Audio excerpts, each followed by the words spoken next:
శివాయ గురవే నమః. శివాయ గురవే నమః.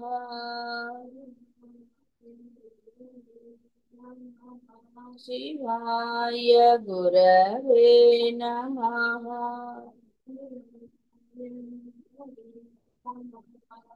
శివాయ గురవే నమః. శివాయ గురవే నమః. సరే, ఈ విధంగా ఆ భిక్షుకుణ్ణి అంటే ఒకప్పుడు ధనవంతుడు దుర్మార్గుడు అయినటువంటి వాడు ఇప్పుడు మారినా కూడా కొంతమంది అదే పని, ఎందుకంటే దుర్మార్గులు అనేవాళ్ళు ఒక్కరితో అయిపోదు కదా. అలాంటి వాళ్ళు బోడు మంది ఉంటారు, పక్క వాడిని విమర్శించటమే పెద్ద పనిగా పెట్టుకుంటారు. వాడు మంచిగా ఉన్నా సరే వాడు చేసిన చెడుల గురించి ప్రచారం చేసేవాళ్ళు, ఇదంతా లోక సహజం. కాబట్టి సహజం అంటే అదేదో ఇదని కాదు, అంటే వాళ్ళ బుద్ధులే అంతే. మీరు అలా ఉండకూడదని చెప్పటం. కాబట్టి లోక సహజం అంటే నాది సహజ లక్షణం అంటే అనకండి. దుర్మార్గత్వం సహజ లక్షణంగా ఉండరాదు. సహజ లక్షణాన్ని అది ప్రయత్నపూర్వకంగా మీరు అసలైన ఆ యొక్క కరుణాపూరితం అనండి మంచి లక్షణాలన్నీ సహజ లక్షణాలు చేసుకోవాలి. అంతే తప్ప ఏమండి సహజ లక్షణం అన్నారు కాబట్టి నాలోని దుర్మార్గత్వం కూడా సహజ లక్షణం అలాగే ఉండొచ్చా అని అంటే నిన్ను దుర్మార్గుడే అంటారు తప్ప నిన్నేం మంచివాడు అన్నారు.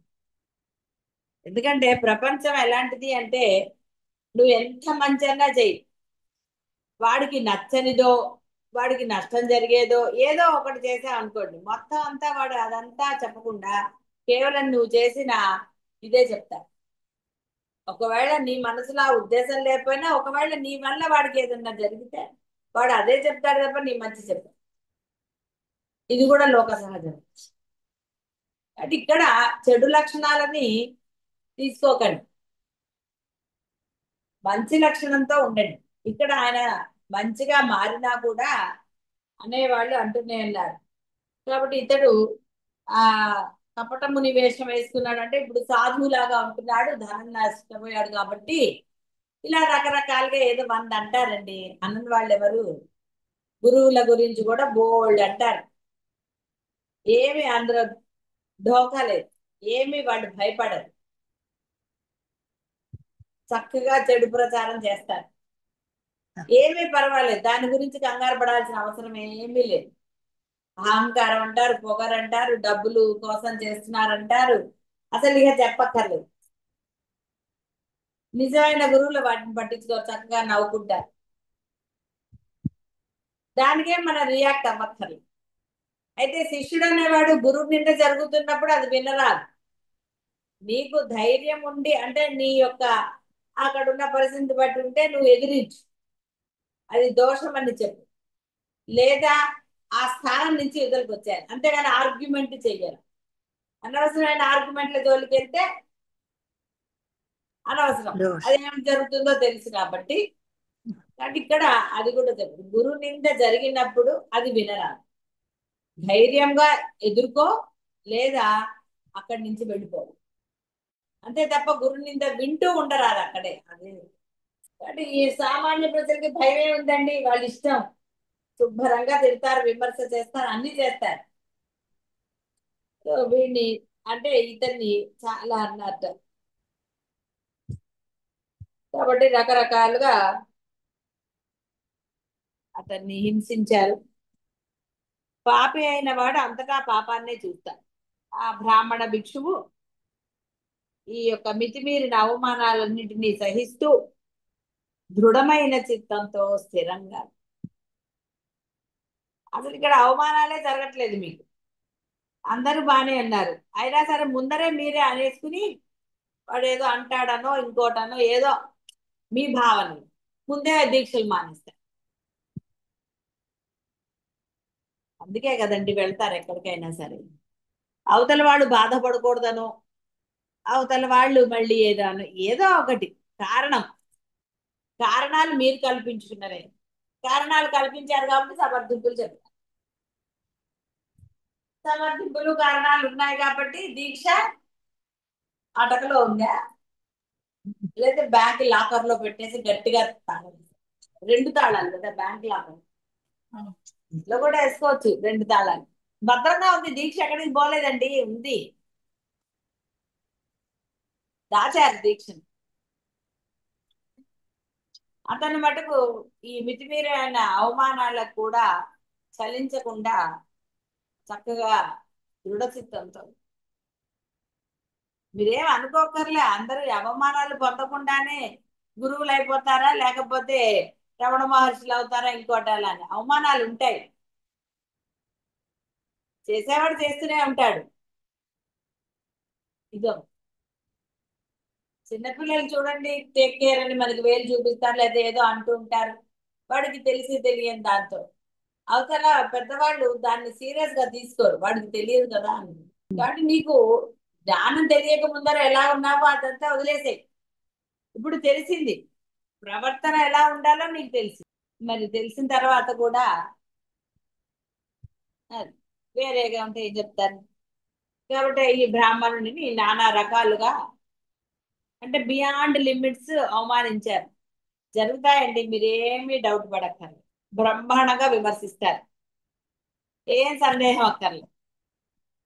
అయితే వాళ్ళకి పాపం వస్తుందా, ఏమిటి జరుగుతుందా అంటే, ఎందుకండి ఆ లెక్కలు, మీరు అన్నా అనకపోయినా వాడికి వచ్చే పాపం ఏదో వస్తుంది కదా, రానియండి, మీరెందుకు లెక్క కట్టుకోవటం, మీరు అలా ఉండకుండా ఉంటే సరిపోతుంది కదా. అంటే అతన్ని చాలా భయంకరంగా వచ్చేసారు. చాలా చెప్పారు, అవన్నీ నేను చెప్పట్లేదు మీకు. ఆ బ్రాహ్మణుని ఎన్ని విధాలుగా అవమానించడం ఇలాంటివన్నీ కూడా చాలా భయంకరంగా ఇక్కడ చెప్పారు. సరే, ఎందుకు అలాంటివి మీకు అని చెప్పండి. ఈ విధంగా ఆ బ్రాహ్మణుడు తనకు ఎదురైన ఆది భౌతిక, ఆది దైవిక, ఆధ్యాత్మిక తాపాలని, తన పూరాకృత కర్మ ఫలాలని, వాటిని అనుభవించక తప్పదని అర్థం చేసింది. అంటే అవన్నీ అయితే తప్ప నేను ఉన్నత స్థితిని పొందలేను అని అనుకున్నాను. ఇవన్నీ నేను చేసిన దానికి అనుభవిస్తున్నాను అని అతను ఆ నిశ్చయాన్ని మొదలుకున్నాను. అసలు స్థితినే పొంది తీరుతాను నేను, వీటికి చెల్లించను అని దృఢ నిశ్చయం చేసి, ఆ దృఢ నిశ్చయం చేసుకుంటే కదండి బయటకు వస్తుంది లాకర్లోంచి. ఎక్కడుందండి దృఢ నిశ్చయం?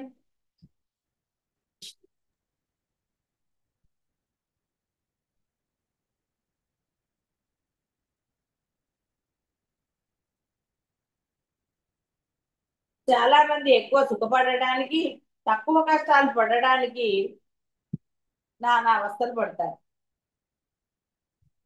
ఈ కష్టం నాకెందుకు వచ్చింది, నేను అంత పాపం ఏం చేశాను అని డైలాగ్, నేనేం చెడ్డవాడిని కాదే అని ఇలాంటి డైలాగులన్నీ ఉంటూ ఉంటాయి. కాబట్టి ఇప్పుడు నువ్వు చెడ్డవాడివా మంచివాడివా అన్నది కాదు ప్రశ్న.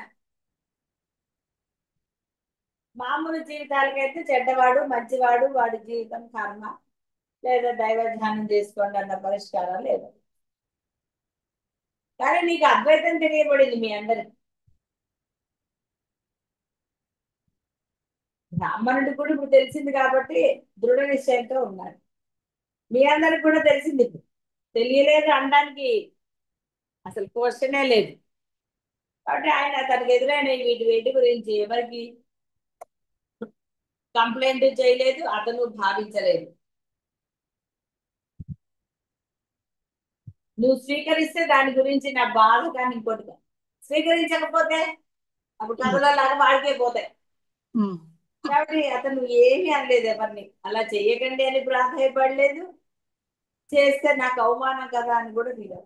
అతను చక్కగా ఈ యొక్క దీక్షకి సంబంధించిన ఏవో పాటలు పాడుకుంటూ ఉండేవాట. స్వధర్మంలో దృఢంగా స్థితుడైన వ్యక్తి మాత్రమే విజయాన్ని సాధించగలడు, భగవద్గీతలో చెప్పబడింది. కాబట్టి కఠినాతి కఠినమైన ఉద్రేకపరిచే పరిస్థితులలో కూడా ఆ బ్రాహ్మణుడు అంటే ఆ భిక్షువు సమస్థితిలో దృఢంగా ఉన్నాడు. ఇదే సాధకుడి ధర్మం. ఎప్పుడు నువ్వు వ్యతిరేకించాలి అప్పటి వరకు ఆయన నీకు శక్తి ఇస్తాడు అప్పుడు. కానీ అప్పటి వరకు నువ్వు అలా ఉండాలి. ఉంటున్నారా లేదా అనేది వేసుకోండి ప్రశ్న. మీలో ఉద్రేకాలు వస్తున్నాయా? దానికన్నా ముందరే మీరు అన్ని ఇది అవుతున్నారా? ఇలా రకరకాల సత్వగుణం ప్రధానంగా ఉన్నవాడికి మాత్రమే ఇలాంటి అవమానాలన్నిటినీ సహించే శక్తి వాడికి లభిస్తుంది. సత్వగుణమే అంటే చూడండి, సత్వగుణం గురించి కూడా మనకి బాగా చెప్పాను. సాత్విక గుణం అన్నా సత్వగుణం అన్నా ఒకటే. అది ఎంత ఎక్కువగా ఉంటే వాడు అంత హాయిగా ఆనందంగా ఉండగలడు. తమో గుణ రజో గుణాలు ఎలాంటివో మీ అందరికీ తెలిసిందే.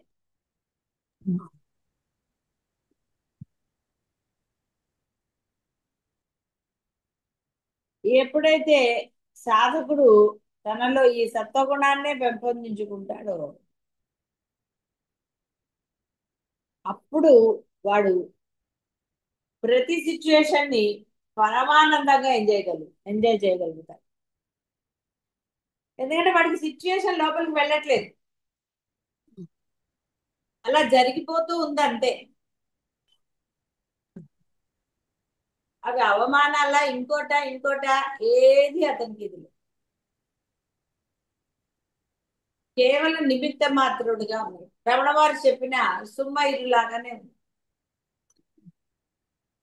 నన్ను అంటున్నారు అన్న భావన రాలేదు, అందుకని వ్యతిరేకించదు. ఎవరికి కంప్లైంట్ చేయలేదు.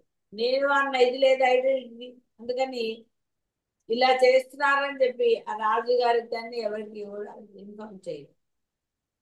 అంటే ఆ విధంగా అతను సహన శక్తితో ఉన్నాడు, సత్వగుణ ప్రధానంగా ఉన్నాడు. నైరాశ్యం నుండి, అపమార్గం నుండి, విషాదం నుండి రక్షిస్తుంది. సవాలు ఎంత పెద్దదైతే అంతగా శక్తి కూడా అదే నిష్పత్తిలో పెరుగుతుంది. మానవునికి తన శారీరక మానసిక బలహీనతలను జయించడానికి, ఇతరులతో చక్కగా వ్యవహరించడానికి సాత్వికమైన సహనం చాలా చాలా అవసరం. ఇది మీకు తెలిసిందే, మళ్ళీ కొత్తగా ఏం చెప్పక్కర్లేదు. నా సుఖ దుఃఖాలకు కారణం ఈ మనుష్యులు కాదు, దేవతలు కాదు, శరీరం కాదు, గ్రహాలు కర్మలు కానే కాదు, మనస్సే వీటికి కారణం. మనస్సు మాత్రమే ఈ సంసార చక్రాన్ని నడిపిస్తుంది. అదే కష్టం ఉంటుంది, ఇష్టం ఉంటుంది, నానా గోల.